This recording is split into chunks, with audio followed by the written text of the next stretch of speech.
Chers téléspectateurs, amis internautes, bonjour. Merci de rester fidèles au programme de Al Mouridiyyah. Merci également de nous accueillir chez vous sur votre rendez-vous dominical de la rédaction de Al Mouridiyyah Éclairage. Éclairage qui revient, comme vous le savez, en 3 fois 15 minutes. Éclairage qui revient, comme vous le savez, à 45 minutes sur les faits saillants qui ont marqué l'actualité en ces 7 derniers jours. Aujourd'hui, pour en parler, nous avons sur ce plateau M. Alassane Samba Diop, journaliste, directeur de la radio RFM. M. Diop, bonjour. Bonjour, M. Diagne. Monsieur Diop, la campagne électorale a commencé il y a de cela une semaine, jour pour jour. C'est une campagne qui bat son plein. Vos premières impressions et vos éléments d'appréciation vu le début timide de cette campagne. Merci M. Abdoulaye. Je tenais d'abord à vous remercier pour cette invitation et à vous féliciter aussi la chaîne de télévision Al Mouridiyyah qui participe au débat public dans ce pays, qui fait son bonhomme de chemin. Que nous suivons, qui fait un bon travail. J'aimerais vous féliciter tous les techniciens qui sont là, les promoteurs de cette chaîne. La campagne électorale a démarré il y a bientôt une semaine. Nous sentons que c'est une campagne encore timide du point de vue du contenu, des débats qui sont proposés aux Sénégalais. Nous sommes plus dans une campagne qui ressemble beaucoup plus à une campagne présidentielle qu'à une campagne législative. Et ça se comprend aussi parce que nous pensons que cette campagne, cette législative de 2017 préfigure de ce qui se fera en 2019. C'est pourquoi il y a beaucoup de ténors de l'opposition et du pouvoir qui sont dans les coalitions, sont des gens aussi qui vont se positionner certainement pour 2019. Donc c'est pourquoi on est dans une campagne aussi bien législative que présidentielle quelque part. Mais ce que nous constatons, c'est du point de vue des programmes, du débat, du contenu qui est donné, on est plus dans des débats de culture personnelle que dans un contenu qu'on a donné à des Sénégalais sur la base de programmes. Benno Bokk Yakaar dit qu'il faut continuer ce qu'ils sont en train de faire en mettant en avant le bilan du président Macky Sall. L'opposition, elle, pense que le président Macky Sall, pendant ces 5 ans de législature, que c'est la 12e législature n'a pas été bonne, selon eux. Donc le débat se focalise sur ça. Mais on ne sent pas réellement la prise en compte des préoccupations des Sénégalais qui sont des préoccupations réelles. Le début de cette campagne, vous l'avez tantôt annoncé, a été un peu timide, mais au préalable, il y avait un débat sur les listes, sur la pléthore de listes. C'est ce qu'on appelle un peu l'exception sénégalaise. 47 listes, quelle est selon vous votre lecture? Je pense que c'est extraordinaire. 47 listes, c'est phénoménal. Beaucoup de Sénégalais ont été surpris par le nombre de listes aujourd'hui pour la législative. Pour le 2012, on était à 24 listes. 2017, on passe à 47 listes. Ça traduit quelque chose. Ça traduit qu'aujourd'hui, que la plupart des Sénégalais font de la politique un métier. C'est-à-dire que la politique, c'est l'accès aux ressources, l'accès aux prébendes. Et que peut-être que vous êtes dans un quartier, vous habitez avec quelqu'un qui est votre voisin, il est dans la précarité, dans la pauvreté, subitement ce voisin-là fait de la politique, devient subitement riche. Il n'a jamais travaillé et ça donne des idées à beaucoup de gens qui disent mais pourquoi pas moi? Est-ce que ce ne sont pas les rançons de la démocratie? Oui, c'est la rançon de la démocratie, vrai, mais la démocratie, ça a besoin de qualité. C'est vrai que la démocratie, il faut donner la parole à tout le monde, à chaque Sénégalais qui puisse accéder à la parole, mais la démocratie ne se fait pas aussi avec une qualité médiocre. Parce que si aujourd'hui des pays sont arrivés à un stade démocratique qui fait qu'il y a un vrai développement, c'est parce que aussi les gens qui composent la classe politique dans ces pays-là ont comme un niveau intellectuel, qu'il soit un niveau parvenu ou au niveau qu'on a reçu de l'école classique ou bien de l'école coranique. Pour moi, un intellectuel, il vient de tous les bords. Il peut venir du monde arabe, du monde coranique, du monde artisan. C'est l'essentiel qu'il y ait des idées qui sont capables de faire avancer les choses. Mais aujourd'hui, on voit des gens, ils sont dans la politique. Là, ce qui les préoccupe le plus, c'est comment accéder aux ressources, comment accéder à l'argent qui est préposé ou bien qui est à l'Assemblée nationale pour pouvoir s'en sortir, que d'avoir vraiment une vision, une idée claire de faire développer le pays. Et ça, c'est ça qui est un peu désolant. Ok. 7 jours de campagne et jusqu'ici, pas d'incident majeur, n'est-ce pas? Oui. Peut-on dire que la violence est un peu bannie de notre langue? Non, je pense que dès le premier jour, il y a eu quand même quelques échauffourées. Très rapidement, des voix se sont élevées pour dénoncer la violence qui a démarré dans la campagne. Je pense qu'aujourd'hui, le Sénégal n'a pas besoin de violence dans la campagne. Nous avons atteint une certaine maturité démocratique aujourd'hui qu'il faudrait proposer des idées. Et pour moi, la meilleure violence, c'est celle des idées. C'est des idées lumineuses pour permettre à chaque Sénégalais de faire une idée de ce qui va se passer, pour faire un choix citoyen, pour que le meilleur gagne. Je pense que quand il y a eu ces dénonciations par rapport à cela, les choses se sont calmées un peu, mais on n'a pas encore fini. Il reste peut-être une semaine, quelques jours de campagne. Le scrutin n'est pas encore revenu. Il faut faire très attention. Il faut continuer à surveiller cela. Il faut continuer à dénoncer ceux-là qui essaient de mettre la violence dans la campagne. Je pense que si cette surveillance citoyenne continue, peut-être qu'on ne va pas arriver à des situations déplorables. Mais pour le moment, est-ce que vous sentez cette bataille d'idées sur, Non, mais moi, quand je suis... j'ai du plaisir le soir en rentrant chez moi de suivre la télévision publique, la RTS, qui donne parole à tous les candidats. Certains d'entre eux ont des idées extrêmement intéressantes par rapport à une vraie Assemblée nationale. Mais d'autres, par contre, quand on les écoute, on est complètement surpris de se demander comment cette personne-là, cette liste, peut-il développer ce genre de choses. Par exemple, il y a des gens qui viennent, qui disent que si vous nous élisez, on va construire un hôpital, ou bien on va faire une route. Je n'ai jamais vu un député. Qui n'est pas nécessaire à une député, oui. Non, un député ne construit pas de bureau, ne construit pas. C'est parce que quelque part, peut-être les gens ne savent pas le rôle d'un député. Je pense aussi qu'il faudrait beaucoup plus de pédagogie pour que les députés puissent savoir qu'ils sont à l'Assemblée nationale pour soit voter des propositions de loi ou bien voter des projets de loi. Pas eux-mêmes ou contrôler l'action gouvernementale, poser peut-être des débats beaucoup plus profonds. Moi, j'aimerais bien qu'on ait une Assemblée nationale aujourd'hui pour des débats économiques. Par exemple, les groupes parlementaires qui arrivent là-bas disent qu'au Sénégal, aujourd'hui, nous sommes devenus un pays peut-être pétrolier gazier. Qu'est-ce qu'il faut faire de la législation pour encadrer les ressources naturelles, même si ça a été voté dans un référendum, et comment aller beaucoup plus loin, comment accompagner le fonds souverain qui doit être mis en place pour accompagner les générations futures, et comment cet argent doit servir aujourd'hui à être injecté dans l'éducation nationale de tous les bords, qu'elle soit religieuse, qu'elle soit d'éducation formelle, l'éducation de façon globale, pour accompagner le pays, et sur quel axe on veut que le pays avance. Mais est-ce que nous avons des populations réceptives à ces idées? Mais ça, c'est le rôle de l'élite. Ça, dans chaque... je veux dire le côté répondant. Oui, mais il faudrait qu'on éduque. C'est une question d'éducation. Vous savez, M. Diagne, pour moi, c'est une question d'éducation. Pour moi, le plus grand mal qu'on peut faire à un pays, c'est de saboter son éducation. C'est sûr. Si au Sénégal, aujourd'hui, on n'arrive pas à mettre en place une éducation sérieuse, à remettre sur les pieds l'école publique, à remettre sur les pieds l'école coranique, à remettre sur les pieds toute forme d'éducation, et c'est dire que nous voulons que notre pays soit l'un des meilleurs pays en termes d'éducation. Que l'argent qu'on dégage, par exemple, pour le plan Sénégal émergent, que si c'est 5 000 milliards, que nous prenons peut-être 3 000 milliards que nous allons investir dans l'éducation. Aucun pays ne peut se développer sans éducation. Même dans le plan Sénégal émergent, l'axe 2, c'est la valorisation du capital humain. Oui, mais il faudrait, pour moi, mettre beaucoup plus d'argent là-bas, mettre beaucoup plus de qualité dans la formation. Je pense que la Banque mondiale FMI, ce qu'on appelle les institutions de Bretton Woods, on fait beaucoup de tort à nos pays. C'est-à-dire qu'ils ont mis en place des plans d'ajustement structurel de 1981 jusqu'à 1990 qui ont plombé au temps d'Abdou Diouf. C'était du temps du Parti socialiste. Oui, qui ont complètement plombé l'éducation et la santé. On ne peut pas développer un pays si les citoyens ne sont pas éduqués, s'ils ne sont pas en bonne santé. Si on arrive à régler ces deux problèmes au Sénégal, on peut parler d'émergence. C'est le rôle régalien de l'État. Absolument. Et doit être, pour moi, c'est question d'éducation et de santé et de défense. Ces questions de diplomatie doivent être des questions consensuelles. On doit tous les Sénégalais s'entendre sur un consensus autour de ces questions. Si on ne le fait pas, on ne s'en sortira pas. Pour en revenir à la campagne, l'implication du président de la République, même indirecte, n'affecte pas son image de marque par rapport à l'institution qu'il Non, c'est-à-dire, il y a souvent beaucoup de gens parlent Ils ne prennent pas de recul pour aller voir les choses. Quand Abdoulaye Wade était président de la République, il s'est impliqué dans l'élection locale. Le Conseil constitutionnel avait réagi, mais c'était en ce moment-là parce qu'il faisait partie des bulletins de vote. Les bulletins qu'on doit choisir pour mettre dans l'urne. Mais le Conseil constitutionnel n'a pas interdit un candidat, ou bien même au président de la République, d'être sur les affiches.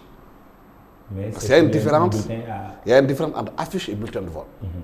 Les affiches, ce n'est pas interdit. Mais l'implication du président, il est impliqué, alors c'est une élection à la députation. Mais vous êtes dans un pays où le président encore, constitutionnellement, est chef de parti. Donc il faudrait justement qu'on arrive à une situation où la Constitution interdit au président de la République d'être un chef de parti. Si on arrive en ce moment-là à mettre en place cette loi-là dans la Constitution, ça permettra, comme en France ailleurs, que dès que le président est élu, il ne s'occupe plus de parti. Mais tant qu'il restera chef de parti, il y aura toute une confusion entre la casquette de chef de l'État et de chef de parti. Et ça, forcément, ça déteint sur les scrutins qui vont se dérouler. Ce point a été parmi les résolutions du Conseil national de réforme des institutions, mais apparemment le président n'en veut pas. Oui, écoutez, la politique c'est un jeu aussi. Chacun voit, c'est un rapport de force aussi. Mais quand même pas un jeu de ruse. Oui, mais il y a de la ruse dans la politique aussi. Ah oui, parce que si vous voyez aujourd'hui que beaucoup de Sénégalais disent que nous ne veut pas faire de la politique, c'est parce que quelque part la façon de faire de la politique a fait que les gens pensent que c'est des mensonges. Alors que les jeunes doivent faire de la politique. Mais faire de la politique, c'est prendre en charge vos problèmes de cité, les préoccupations des populations, c'est de s'engager, c'est de refuser que dans votre quartier, que vous soyez dans l'insalubrité. C'est de refuser que l'argent que vous votez, vos impôts, mes impôts, qu'un politicien s'en accapare, fait ce qu'il veut avec, alors qu'il ne fait pas, c'est pourquoi il a été élu. Je pense que les gens doivent s'impliquer en politique quand ils sont des jeunes pour récupérer ce qui leur appartient. Parce qu'il ne sert à rien de rester chez soi, de passer son temps à râler contre les politiciens, à dire oui, je ne fais pas de la politique. Mais si vous ne le faites pas, écoutez, si les meilleurs ne veulent pas faire de la politique, je suis désolé de le dire, c'est les meilleurs qui vont venir faire de la politique et vous nous diriger. Et qui vont gouverner. Ils vont nous diriger, diriger nos enfants. Ok, si vous venez de nous rejoindre sur Al-Mouridiyyah, sachez que l'éclairage reçoit ce dimanche matin Alassane Samba Diop, qui est journaliste, analyste également de la scène de l'actualité. Monsieur Diop, parlons-en au retour du président Abdoulaye Wade. Il a fait plus de 2 ans à l'extérieur avec un combat un peu timide, mais depuis le début de la semaine, il est là. Quelle lecture en faites-vous sur son retour sur le lendemain politique? Moi, je trouve que c'est tout à fait normal qu'Abdoulaye revienne faire de la politique, mais les gens oublient quand même qu'Abdoulaye Wade, c'est 26 ans d'opposition. Les gens oublient qu'Abdoulaye Wade, quelque part, si la démocratie sénégalaise est là où elle est, il a beaucoup contribué à l'amener là où elle est. Abdoulaye Wade, c'est des qualités et des défauts. Il a eu à diriger le pays pendant 12 ans, il a eu à faire beaucoup de choses. Il a aussi à faire des choses qui ne sont pas bonnes, c'est humain. Mais qu'Abdoulaye Wade revienne sur la scène politique aujourd'hui à 91 ans, beaucoup pensent qu'il aurait dû se reposer. Mais quelque part, la seule chose... Oui, la seule chose qui intéresse Abdoulaye Wade, c'est le destin de son fils. C'est très clair. Dans le discours qu'on entend parler, Abdoulaye Wade parle de la candidature de Karim Wade. C'est Karim Wade qui intéresse Abdoulaye Wade. Il n'est pas venu pour Massamba Demba, il est venu pour chercher une majorité à l'Assemblée nationale, faire voter une loi d'amnistie. C'est votre lecture, ça? C'est ma lecture que j'ai, moi, de ce qu'il est en train de faire. Et ensuite, imposer une cohabitation quelque part à l'Assemblée nationale, même si la cohabitation c'est impropre de parler au Sénégal, parce qu'on est dans un régime très présidentiel, que le président n'est pas obligé de prendre le Premier ministre par rapport à la majorité qui sera sortie par le régime présidentiel, qu'il peut choisir son Premier ministre là où il veut, dans la société civile, ailleurs. On a vu Mohamed Abdoulaye Dione, peut-être qu'il n'était pas de la société civile, il était dans la périphérie de la paire, n'était pas de la paire. Abdoul Mbaye n'était pas politicien quand Macky Sall le choisissait. Alors c'est impensable en France qu'une majorité qui vient à l'Assemblée nationale, le président obligé en France de choisir parmi la majorité à l'Assemblée nationale. Donc vous pensez... Chez nous, c'est pas la même chose. Donc vous pensez qu'à 91 ans, Abdoulaye Wade n'est pas là pour la préoccupation des Sénégalais. Mais non, mais Abdoulaye Wade est là parce que quelque part, bon, vous l'avez entendu, quand on entend les discours, il faut savoir lire une double lecture. Abdoulaye, c'est pas n'importe qui. C'est quand même quelqu'un qui a fait 26 ans d'opposition, qui a bataillé contre Senghor, qui a ferraillé contre Abdou Diouf, qui a ferraillé contre beaucoup de gens, qui est là, qui connaît la psychologie des Sénégalais. Qui a exercé le pouvoir. Oui, et puis les gens oublient qu'Abdoulaye est diplômé en psychologie. Donc il connaît très bien les ficelles sur lesquelles il appuie sur les Sénégalais pour faire agir les gens dans un sens ou dans un autre. Mais quelque part, si Abdoulaye Wade revient aujourd'hui, où tout le monde sort pour l'accueillir, c'est l'échec aussi du pouvoir qui est en place, du point de vue même de la gestion, de la communication. Parce qu'aujourd'hui, à 2 reprises, Abdoulaye Wade a eu les gens du gouvernement par rapport à cela.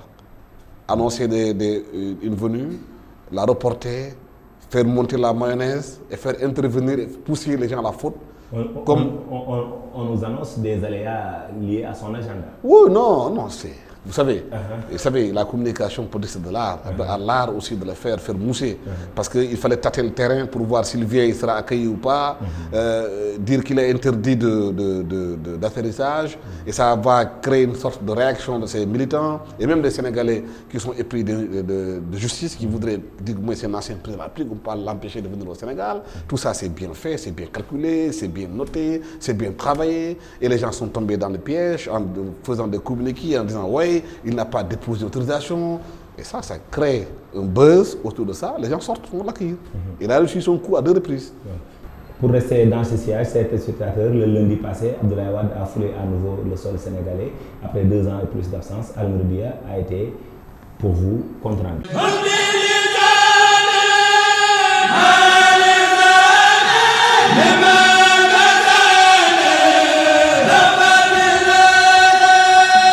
Après 2 ans d'absence, l'ancien président de la République du Sénégal, Maître Abdoulaye Wade, a foulé à nouveau le sol sénégalais. La campagne électorale des élections législatives en est la cause. Attendu à Dakar à 15h30, le secrétaire général du Parti démocrate sénégalais a finalement atterri peu après 17h. Après un passage au salon d'honneur, Maître Wade se lance dans un bain de foule.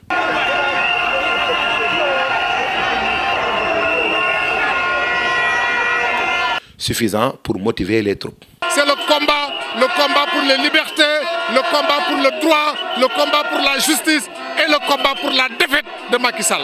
Et nous sommes sûrs, avec l'engouement, l'enthousiasme et l'espoir des Sénégalais, l'accueil que les Sénégalais lui ont réservé, nous sommes maintenant sûrs que la coalition gagnante Wattu Sénégal sera la coalition majoritaire à l'Assemblée nationale au terme du soir du 30 juillet prochain. Après 2 heures de voiture, accompagnés par une foule de militants en liesse et des riverains qui rejoignaient de plus en plus le convoi, le cortège de Maître Abdoulaye Wade atterrit à la permanence du Parti démocratique sénégalais pour s'adresser à l'assistance. Élection yi ñëw ma jiite liste boo xam ni mooy yaakaaru Sénégal Macky Sall ak nitam def nañu lu ne pour mu bañ a jaar ci yoon waaye bu ñu ma waxee rek ma ne amul solo parce que yaa ngi bind nit koo xam ne kii boobu la ne sax kooku dana la wooteel ñi mu bind ñooñu ñoo may wooteel ba ma gañ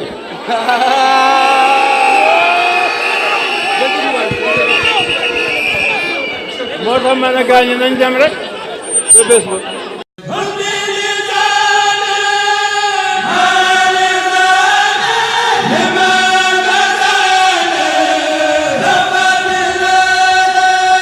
Monsieur Diop, votre commentaire sur ce compte rendu, si on sait qu'Abdoulaye Wade aime les bains de foule, ce jour-là, il a été servi. Mais bien sûr, je sais qu'il a été servi, ses militants sont sortis, il y a la nostalgie de le revoir pendant 2 ans, il n'était pas là. Il y a aussi, comme je vous l'avais dit, le coup de pouce de ceux-là même qui voulaient interdire son atterrissage, qui ont fait que ces militants se sont rebiffés, sont venus le chercher. Les gens oublient qu'Abdoulaye Wade a perdu l'élection présidentielle avec 34% des voix. C'est important. Il ne faut jamais oublier qu'Abdoulaye Wade, c'était le 10e. Il a perdu 34% des voix en termes d'électorat.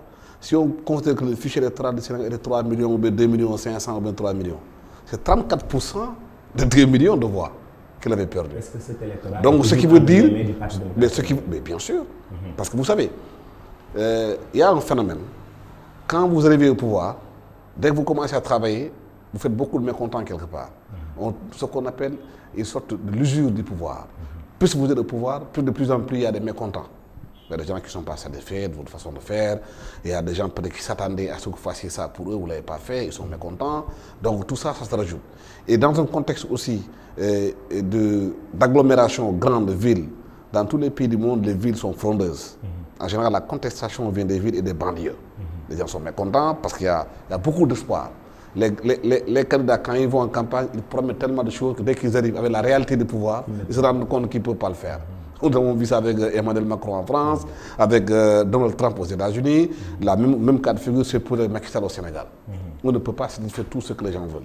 Forcément, les gens commencent à être mécontents par rapport à cela. Et ces mécontents-là, ça renforce le camp de l'opposition. L'opposition aussi va jouer sur ça, et faire de la surenchère aussi électorale, de la propagande pour arriver au pouvoir. Donc, pour en revenir à la question, c'est comme ça. Vous dites qu'Abdoulaye Wade a toujours ses électeurs. Mais bien sûr, je pense qu'Abdoulaye Wade a entre Abdoulaye et ses militants, il y a une filiation très profonde. Il y a je ne sais pas, c'est assez peut-être des fois même surnaturel, comme on dit. Abdoulaye Wade a du charisme.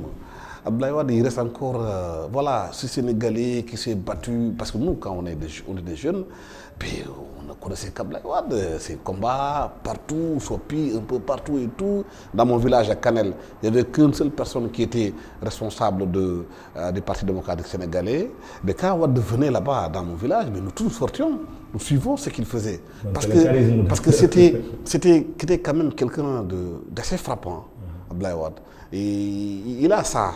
Des fois, le charisme, c'est le bon Dieu qui donne ça à une personnalité. Et ça, c'est un attrait qui se crée. Et puis, Abdoulaye, comme je vous ai dit, il est diplômé de psychologie. Il sait sur quel ressort appuyer, comment parler, comment convaincre les gens et sur quel levier porter son discours pour qu'il puisse aller. Et ça, il est très fort là-dedans. C'est un homme très nuancé qui sait parler au cœur des Sénégalais. Donc il a eu un accueil grandiose ce jour-là. Mais bien sûr, il a été très bien accueilli, Abdoulaye Wade, ce jour-là.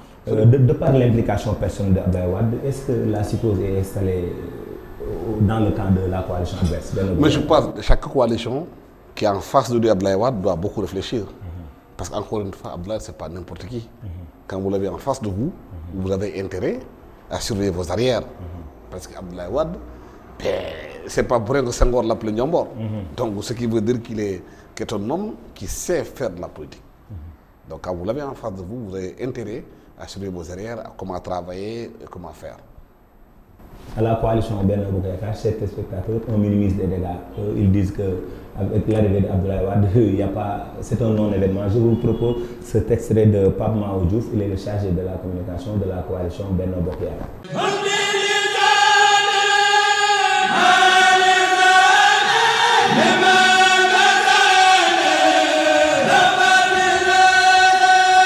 Non, cela ne nous trouble pas. J'ai eu à dire ici que M. le Président Abdoulaye Wade, comme ancien président, avait d'autres façons d'être beaucoup plus utile à son pays comme un ancien chef d'État. Cela dit parce que, évidemment, il n'a pas su organiser une relève à la hauteur de pouvoir prendre les responsabilités de sa génération. On l'a dérangé dans sa retraite de 91 ans pour venir battre campagne. Ben, écoutez, ça ne nous fait pas peur, ça ne nous fait pas... Enfin, c'est un acteur comme les autres, tout simplement. Nous battrons campagne pour défendre notre vision et notre projet, sans polémique.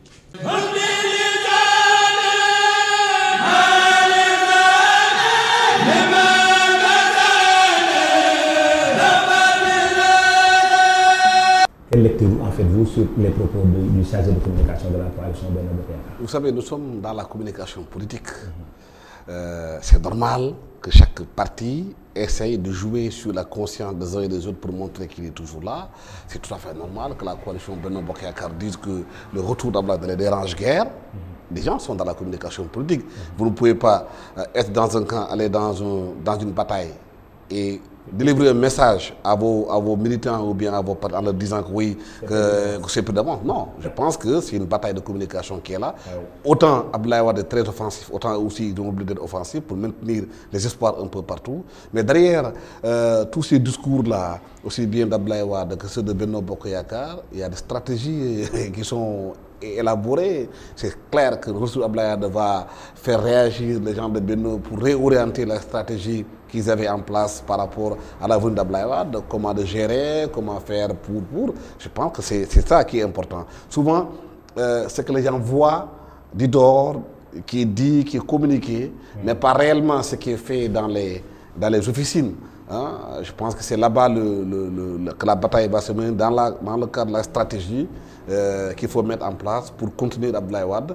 Benno est obligé de le faire parce qu'encore une fois, comme je vous ai dit, Abdoulaye ce n'est pas n'importe qui. C'est quelqu'un qui a dirigé le pays pendant 12 ans, qui s'est opposé pendant 26 ans, qui a connu la prison, qui a connu beaucoup de choses et qui fait partie des icônes d'une démocratie en Afrique par sa bataille qu'il a à faire. C'est vrai que quand il est tombé dans une situation où peut-être beaucoup pensaient qu'il voulait faire une dévolution monarchique du pouvoir. Et ça l'a beaucoup affecté dans le cadre de son travail. Mais je pense que ça a été un problème pour beaucoup de Sénégalais. C'est pour ça que beaucoup peut-être l'ont sanctionné et qu'il est parti. Il revient avec un autre discours, mais toujours avec la même ligne.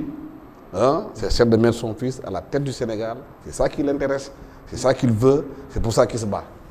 Est-ce qu'au-delà des déclarations politiques dans la coalition, au sein de la coalition Benno Bokk Yakaar, est-ce qu'il y a des profils qui peuvent tenir tête à Maître Abdoulaye Wade? Oui, Abdoulaye, c'est un ancien chef d'État, encore une fois. C'est un ancien chef d'État, c'est un secrétaire d'un parti politique, le Parti démocrate du Sénégal, qui est l'un des premiers partis d'opposition au Sénégal aujourd'hui. Il est tombé encore une fois avec 34% des voix. Donc, forcément, je vois quelque part le Premier ministre Mohamed Abdoulaye Dionne, qui est aujourd'hui tête de liste nationale de Benno Bokk Yakaar, essayer de lui apporter des répliques en disant qu'Abdoulaye Wade il est vieux, nous souhaitons l'élire pour qu'il soit l'imam, lui donner comment on appelle ça, le chapelet pour qu'il prie pour le Sénégal. Ça aussi c'est des batailles de mots. Mais l'envergure d'Abdoulaye Wade, même vieux comme il reste encore toujours combatif. Est-ce que Karim Wade du Parti démocratique sénégalais peut bénéficier de ces retombées des élections tout en sachant qu'il n'est pas investi? Mais tout dépendra de ce qui va se passer à l'Assemblée nationale après. Pour que Karim Wade revienne au Sénégal, il faudrait qu'il ait amnistie. Les gens oublient que Karim Wade a été gracié. Est-ce que c'est une condition sine qua non pour sa venue au Sénégal, son retour? Mais absolument. Karim Wade a été gracié, mais il n'est pas dispensé de paiement de l'argent qu'il doit à l'État du Sénégal. C'est beaucoup de milliards. Et cet argent-là, si vous ne le payez pas, la justice vous fait une contrainte par corps.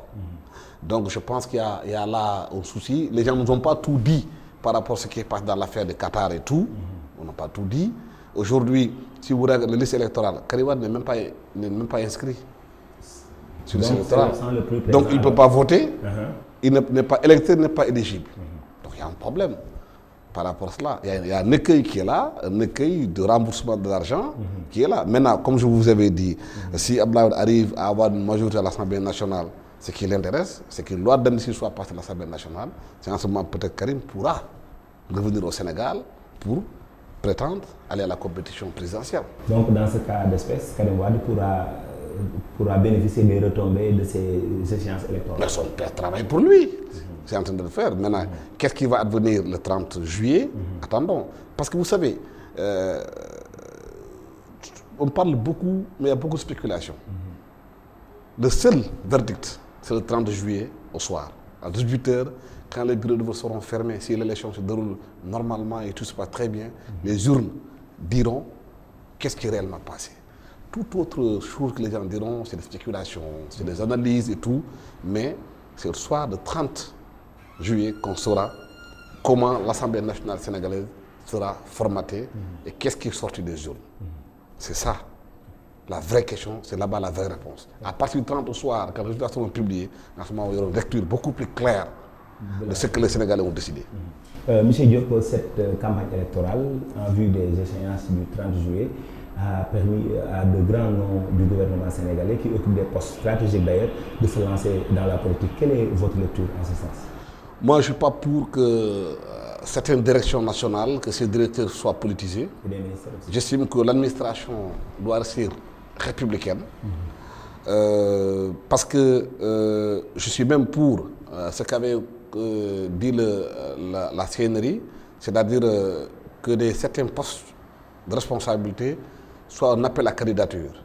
Le poste de directeur du Trésor, le poste de directeur des impôts, les grands postes de la RTS entre autres, que ce soit appel à candidature où les gens viennent avec des feuilles de route, avec un truc très clair, avec des objectifs très clairs pour réussir.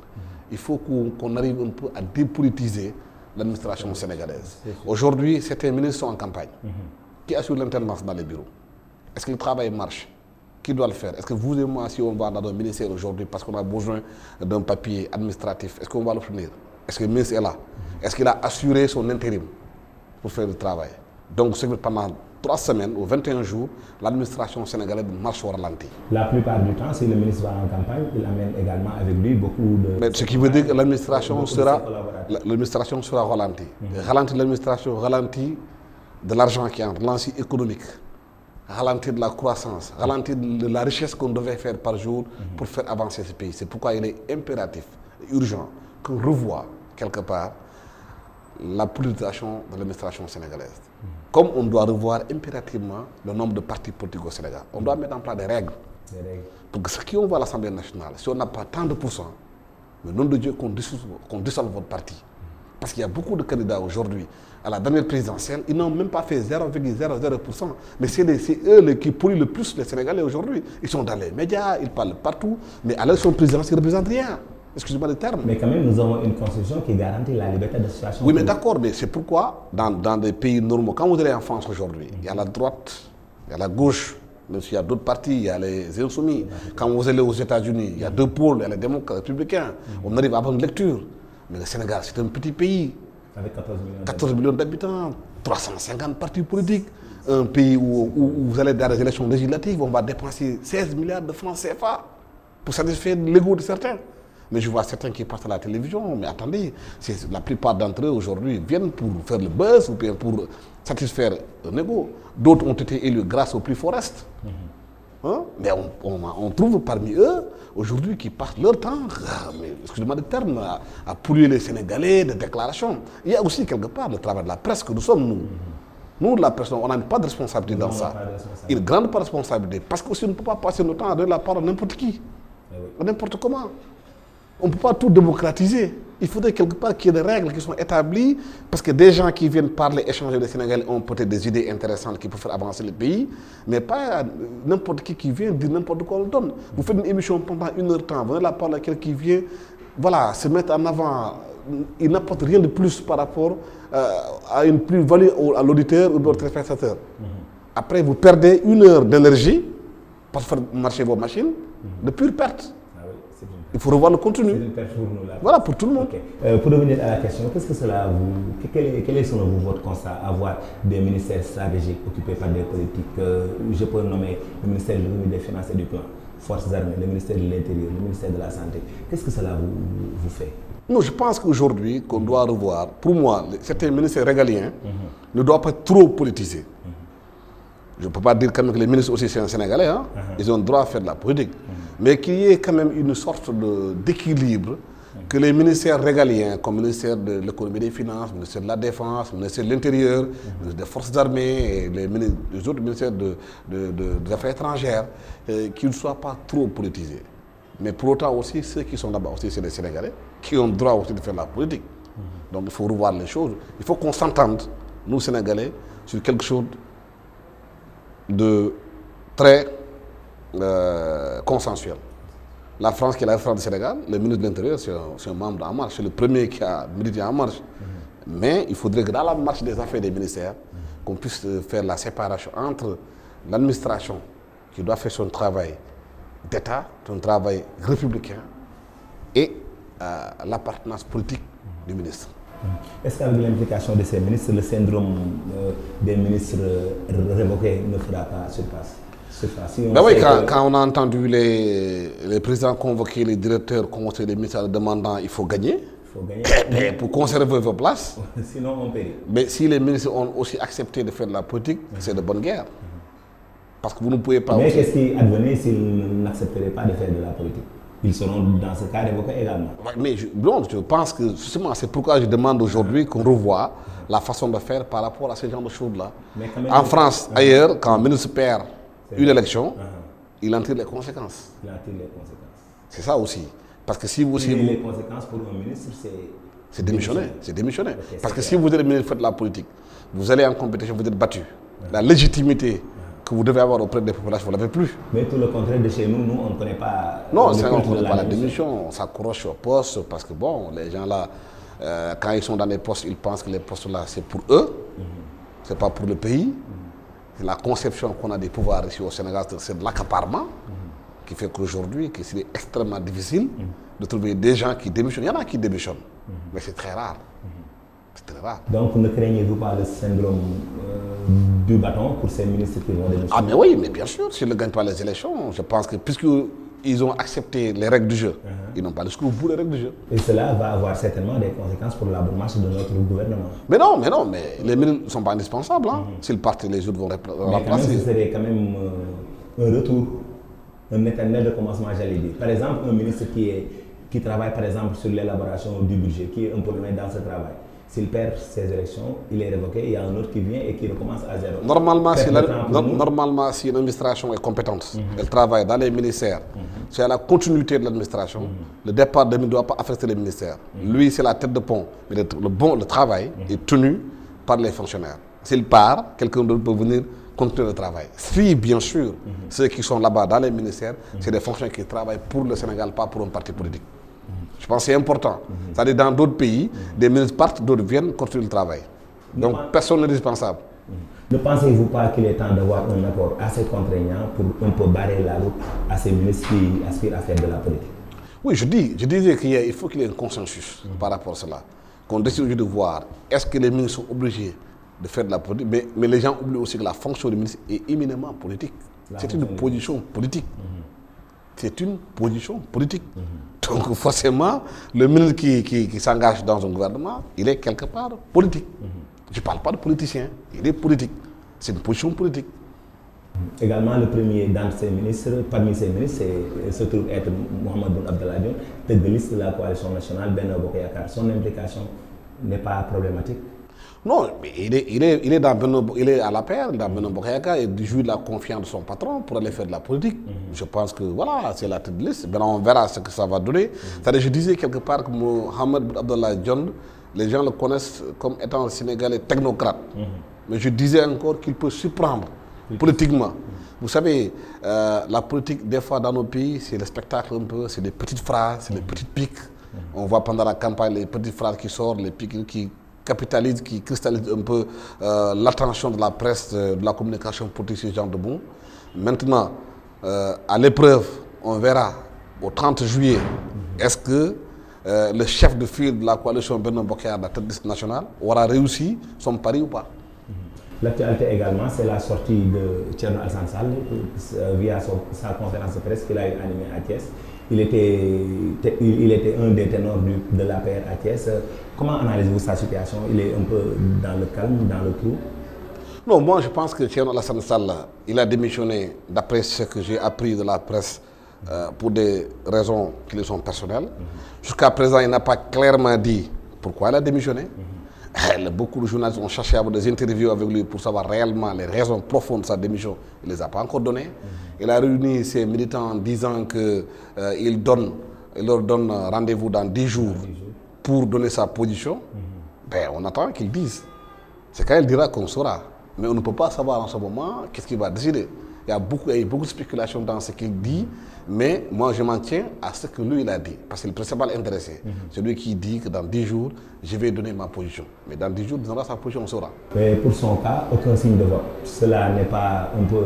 Mais non, il n'a encore rien dit. Dans 10 jours, il dira peut-être voter pour Jean ou voter pour Paul. Pour le moment, il dit à ses partisans que vous n'avez reçu aucun signe de vote, donc cela veut dire que votez pour qui vous voulez. Mais là, encore une fois, moi je fais très attention. Quand moi je n'ai pas entendu la personne elle-même le dire de sa bouche, je fais très attention. Vous savez, des fois les gens rapportent des choses qui sont trop manipulées. Nous sommes dans un pays où les gens sont extrêmement forts en extrapolation, en manipulation. Je préfère entendre Alassane Sall le dire. Quand je l'ai entendu un conférence de presse le dire, je n'ai pas entendu prononcer ces mots-là, qui soient reportés par un journal, par un autre. Double check, comme on dit. Vérifier d'abord. Parce que souvent, les gens écrivent ou font dire à des gens des choses qu'ils n'ont pas dites. Ou bien traduire la pensée de quelqu'un. Et ça, c'est extrêmement dangereux dans la profession. Monsieur Diop, on aura accusé les 45 minutes qui nous étaient imparties. Un mot à l'endroit de nos téléspectateurs. Ben, je dis que je suis très ravi d'avoir été ici à Al Mouridia. Je vous remercie de l'invitation que vous m'avez faite. Et je trouve que votre chaîne fait un travail extraordinaire, un travail de fond.